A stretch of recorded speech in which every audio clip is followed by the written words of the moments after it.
आज हम सभी शुरू करेंगे 11th क्लास का हिस्ट्री का जो फर्स्ट चैप्टर है उसका प्रारंभिक समाज मानव की उत्पत्ति एवं विकास। इसको समझने का प्रयास करेंगे। ये 11th क्लास के हैं, फर्स्ट चैप्टर है। तो सबसे पहले सुनेंगे इतिहास जो मानव सभ्यता का है यह पाषाण युग से शुरू होता है। पाषाण युग माने पत्थर का युग से शुरू होता है। इस समय मुख्यतः पत्थर से निर्मित हथियारों और औजारों का व्यवहार होता था। पाषाण युग को 3 भागों में बांटा गया है, जो है पूरा पाषाण काल, मध्य पाषाण काल और नवपाषाण काल। पूरा पाषाण काल युग की हथियार पत्थर के टुकड़ों से बनाए जाते थे। वे बेडौल, भोंडी यानी भूथार टाइप के होते थे। इनमें हाथ की कुल्हाड़ियाँ, खंडक, चाकू वगैरह आदि है। पूरा पाषाण काल को 3 भागों में बांटा गया, निम्न पूर्व पाषाण काल, मध्य पूर्व पाषाण काल, उत्तर पूर्व पूरा पाषाण काल, है ना। तो यहाँ पर हम देखते हैं, यहाँ पर इस बात को देखते हैं कि एक अब नेक्स्ट में है मध्य पाषाण काल। मध्य पाषाण युग में लकड़ी या हड्डी के अस्त्रों का प्रयोग किया जाता था। इस युग में हड्डी के औजार बनाए गए। नवपाषाण काल में यह नवपाषाण युग में आकर चमकदार हथियार बनाए गए। पाषाण युग के बाद मानव धातु के हथियार और औजार बनाए गए। नवपाषाण युग के अंतिम चरण से धातु का व्यवहार आरंभ हुआ था। इसे धातु युग कहते हैं क्योंकि धातु की खोज हुआ। सबसे पहले धातु जो है तांबा तथा कांसा, और अंत में ये सबसे पहले धातु तांबा तथा कांसा और अंत में लोहा का व्यवहार किया गया। इस युग को निम्न भागों में बांटा गया है: ताम्र युग, ताम्रपाषाणिक युग, कांस्य युग, लौह युग। तांबे का व्यवहार आरंभ होने पर भी पत्थर के उपकरणों का व्यवहार होता रहा, अतः ताम्र युग को ताम्रपाषाणिक युग भी कहा जाता है। ताम्र युगीन ग्राम संस्कृतियों ने कांस्य युगीन सभ्यता की पृष्ठभूमि तैयार कर दी। लोहा के व्यवहार से उत्पादन में क्रांतिकारी परिवर्तन फलता बड़े राज्यों का उदय हुआ और राज्य विस्तार की नीति पनपी। मानव उत्पत्ति के संबंध में 2 सिद्धांत काफी प्रचलित है। एक है दैवीय सिद्धांत, दूसरा है विकासवादी सिद्धांत। दैवीय उत्पत्ति का सिद्धांत विख्यात कहानी बाइबिल के ओल्ड टेस्टामेंट में दी गई है। इसके अनुसार भीषण जल प्लावन से बचने के लिए यानी बाढ़ से बचने के लिए नोआ ने सभी प्राणियों का एक एक जोड़ा है, सभी प्राणियों का जो एक एक जोड़ा है नाव में रखा। जल प्लावन के बाद उसी से संसार की रचना हुई।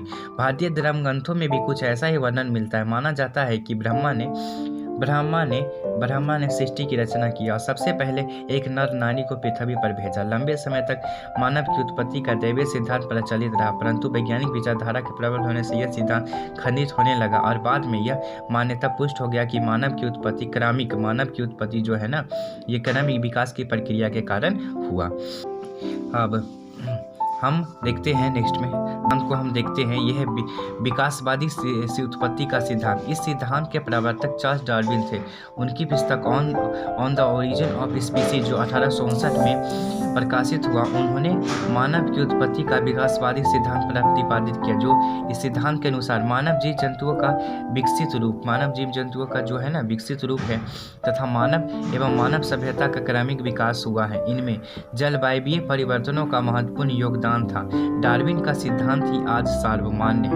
इसमें है प्रागैतिहासिक पंचांग के बारे में। मानव की उत्पत्ति एवं विकास की प्रक्रिया को समझने के लिए प्रागैतिहासिक पंचांग की जानकारी आवश्यक है। भूवैज्ञानिक दृष्टिकोण से पृथ्वी 4 अरब 60 करोड़ वर्ष पुरानी है, यानी 460 करोड़ वर्ष पुरानी है।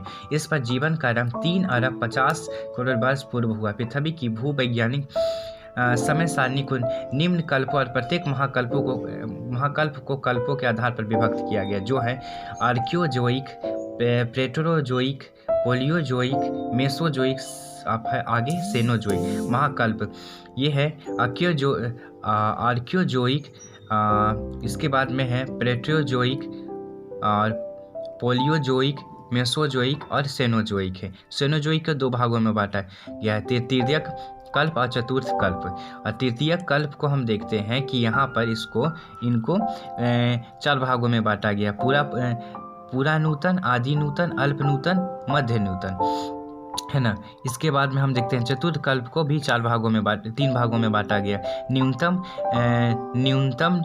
एक है जाता है न्यूनतम नूतन हो जाता है न्यून नूतम या न्यूनतम न्यूनतम, ठीक है, और अत्यंत नूतन और अति नूतन। हम देखते हैं अब से लगभग 6 लाख वर्ष पूर्व से 10,000 वर्ष पूर्व के काल में यूरोप, उत्तरी अमेरिका और एशिया में होता रहा। यहाँ बारी बारी से ठंडा और गर्मी का मौसम आता है। ठंडा के मौसम में बर्फ की चादर बड़े भाग पर फैल गई, अतः इसे हिमयुग का नाम दिया गया। परंतु हिमयुग लगातार नहीं बना रहा, बीच बीच में गर्मी भी आती रही। इसके अंदर हिमयुग कहा गया। भूगर्भशास्त्रियों के अनुसार आरंभिक काल में पृथ्वी बहुत अस्थिर थी। इसके अंदर की शक्तियां जलवायु से प्रभावित होकर इसकी ऊपरी सतह से स्वरूप को बदलती रहती थी। परिणाम स्वरूप पहाड़ों व महासागरों का निर्माण हुआ। सेनोजोइक महाकाल के अत्यंत नूतन काल में भी पहाड़ों का निर्माण बड़े स्तर पर हुआ। इस कल्प के आरंभ तक महाद्वीपों तथा महासागरों का वर्तमान स्वरूप बन चुका था। जलवायवीय परिवर्तनों ने जीवों एवं वनस्पतियों के उदय एवं विकास को गहरे रूप से प्रभावित किया। प्राणियों के विकास के दृष्टिकोण से नूतन जीव कल्प, जिसको सेनोजोइक कहते हैं, सबसे अधिक महत्वपूर्ण था। सबसे पहले झिल्ली एवं काई उत्पन्न हुई। इसके बाद में उत्पन्न हुआ मछली के बाद में उत्पन्न हुआ उभयचर प्राणी, और उसके बाद में उभयचर प्राणी के साथ साथ सरीसृपों का निर्माण हुआ। विकास के अंतिम चरण में भी पंछी व स्तनपायी प्राणियों का जन्म हुआ। इस स्तनपायी प्राणियों को 2 वर्गों में मतों में विभक्त किया गया है। मानव की उत्पत्ति के मूल निवास के विषय में 2 मत व्यक्त किए गए हैं जो एक दूसरे के विपरीत हैं। ये हैं क्षेत्रीय निरंतरता मॉडल और प्रतिस्थापन मॉडल। क्षेत्रीय निरंतरता मॉडल के अनुसार अलग अलग क्षेत्रों में मानव करते हुए विश्व के अलग अलग भागों में होमो सेपियंस जो थे का आधुनिक मानव में विकास हुआ। विकास की यह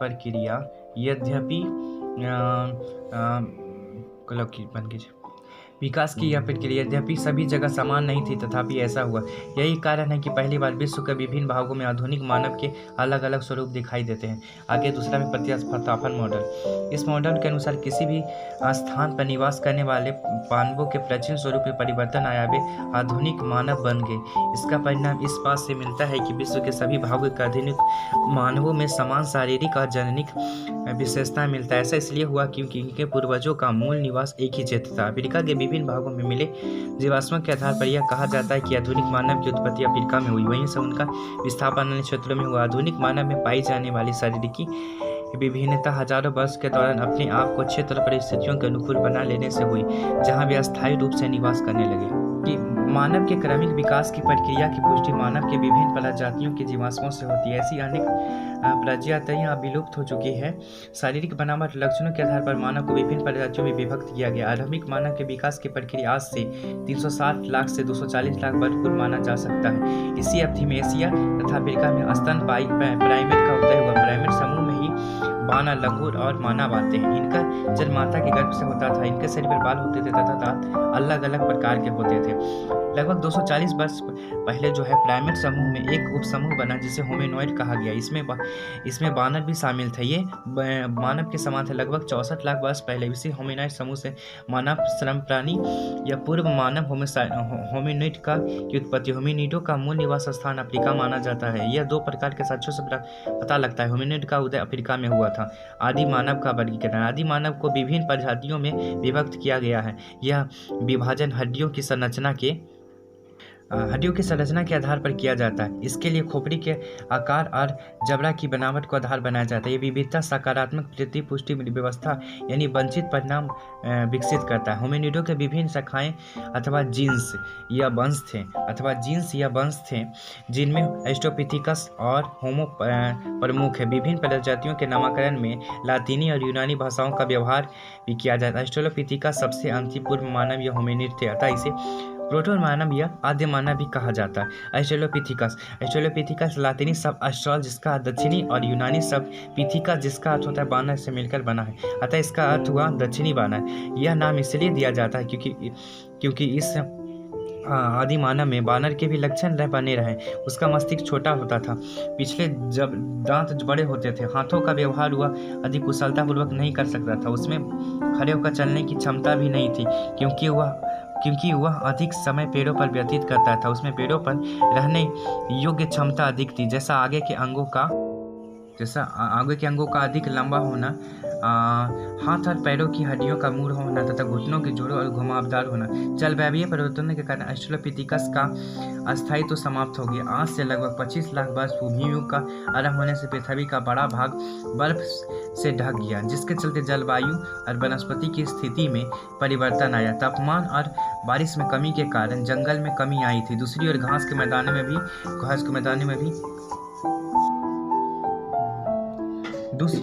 मैदानों में बढ़ोतरी हुई। बदलती परिस्थिति में ऑस्ट्रेलोपिथेकस के आरंभिक स्वरूप में परिवर्तन है। उनका जंगलों में रहना कठिन हो गया था।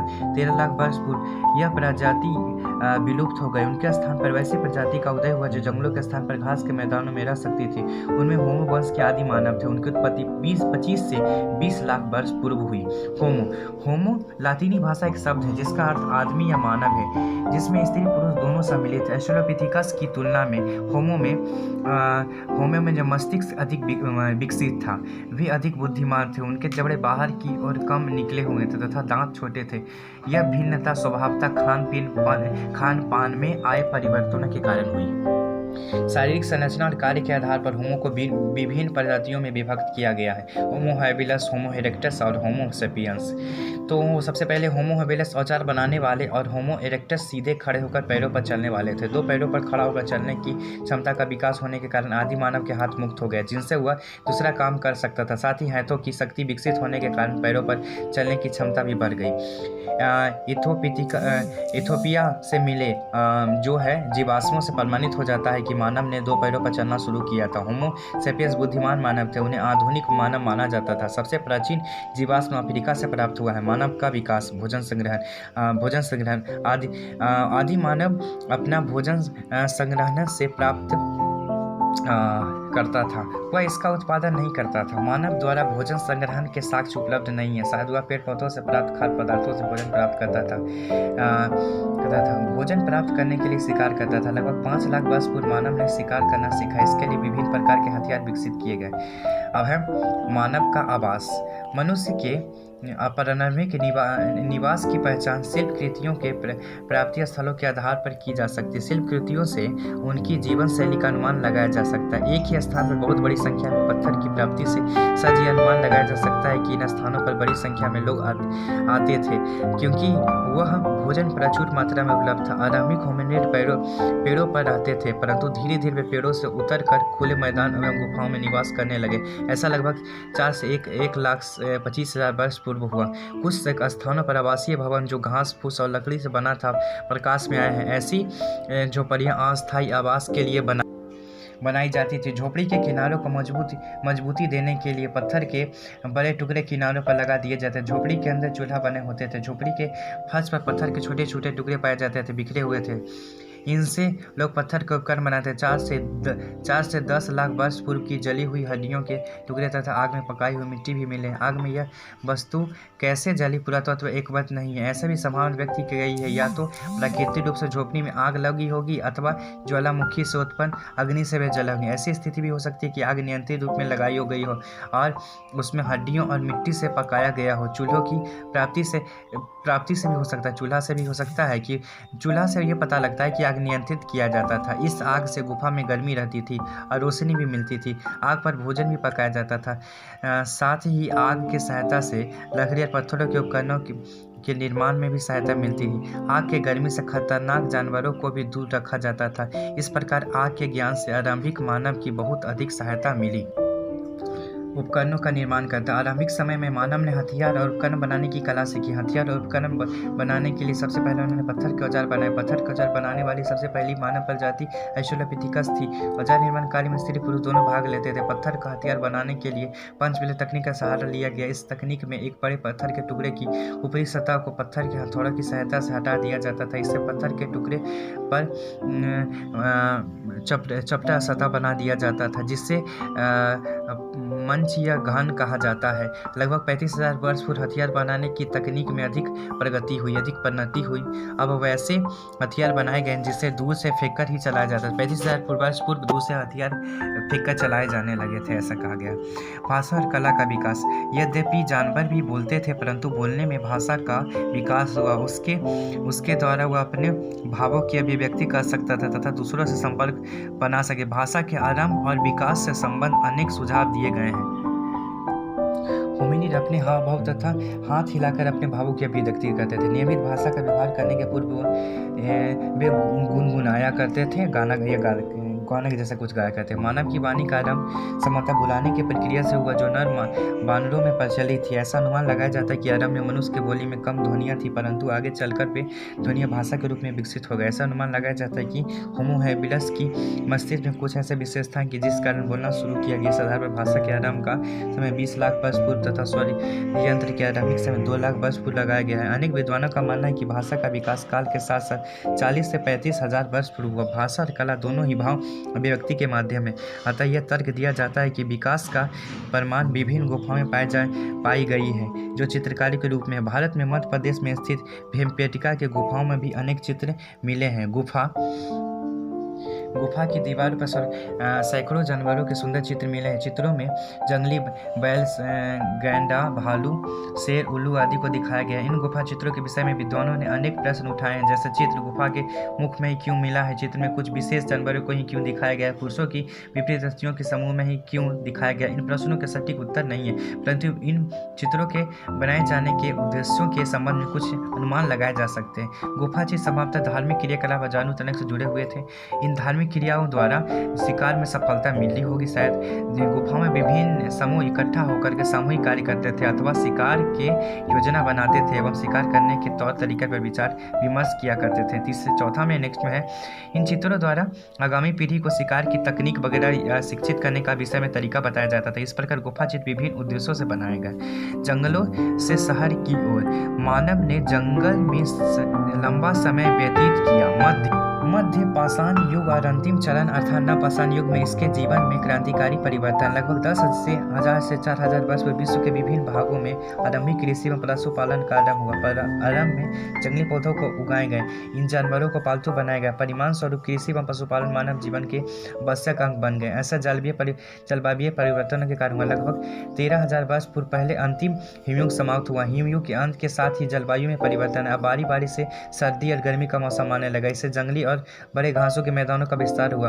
इससे पशुओं के चारागाह उपलब्ध हुआ। फलता भेड़ों, बकरियों, गधों, अन्य पशुओं की संख्या में वृद्धि हुई। फलता ऐसे पौधों में अधिक संख्या में लोग आकर अस्थायी रूप से बसने लगे। अधिक संख्या में बसने के कारण उपलब्ध आर्थिक संसाधनों पर दबाव बढ़ने लगा। इस परिस्थिति में गेहूं, जौ, धान, बाजरा इत्यादि के पौधों की बड़ी संख्या में उगाया गया। इससे खेती का विस्तार हुआ। इसी प्रकार मांस, दूध, हड्डी पाने के लिए, सामान ढुलवाने के लिए भेड़, बकरी, गाय बनाए गए। इस प्रकार कृषि में पशुपालन का आरंभ हुआ। कृषि और पशुपालन के आरंभ के साथ ही मानव भोजन संग्रहण से भोजन उत्पादक बन गए।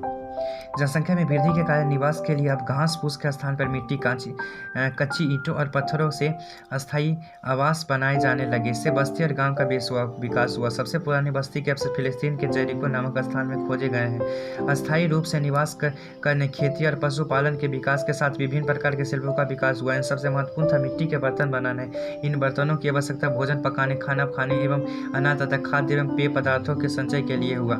इसी समय चाक का आविष्कार हुआ। चाक की सहायता से अधिक संख्या में और सुगमता के साथ मिट्टी के बर्तन बनाए जाने लगे। पहिए की सहायता से गाड़ियां भी बनी, जिससे आवागमन सुलभ हो गया। पत्थर के उपकरणों के बनावट में भी परिवर्तन आया। अब छोटे परंतु अधिक उपयोगी औजार बनाए गए। पत्थर के अतिरिक्त तांबा और टीन जैसी धातुओं से भी औजार बनाए गए। खेती के विस्तार और अधिक उत्पादन के लिए हल का व्यवहार आरंभ हुआ, जिसे पशुओं की सहायता से खींचा जाता था। मानव जीवन एवं क्रियाकलापों को नियंत्रित करने के लिए सामुदायिक जीवन की अवधारणा बनी। धार्मिक स्थानें भी बनी। प्रकृति के जिस शक्ति वर्षा, नदी, सूर्य, चांद, वृक्ष, पशु से मानव प्रभावित होता था या प्रभावित होता था, उनकी पूजा करने की प्रथा चल निकली। धार्मिक अनुष्ठानों में सहायता देने के लिए जादूगर में पुरोहित वर्ग का उदय हुआ। इस प्रकार मनुष्य जंगली से सभ्य बन गया। धीरे धीरे बस्तियों से गांव और गांव से शहर बन गए, जहां बड़ी संख्या में लोग रहने लगे। इसी तरह विकास हुआ। और हम देखते हैं कुछ और इम्पोर्टेंट है जो महत्वपूर्ण तिथियां हैं, जिसमें से पृथ्वी की उत्पत्ति है, ये सभी इम्पोर्टेंट है। साथ ही साथ में हम इस बात को देखते हैं, इधर भी कुछ है जो इम्पोर्टेंट है, तो इसको भी आप देख करके, और नहीं हो सके तो बीच बीच में क्या कीजिएगा, पॉज करके और उस बात को लिख सकते हैं, नोट्स बना सकते हैं। पहला चैप्टर नोट्स बनाने के लिए कामयाब है। धन्यवाद।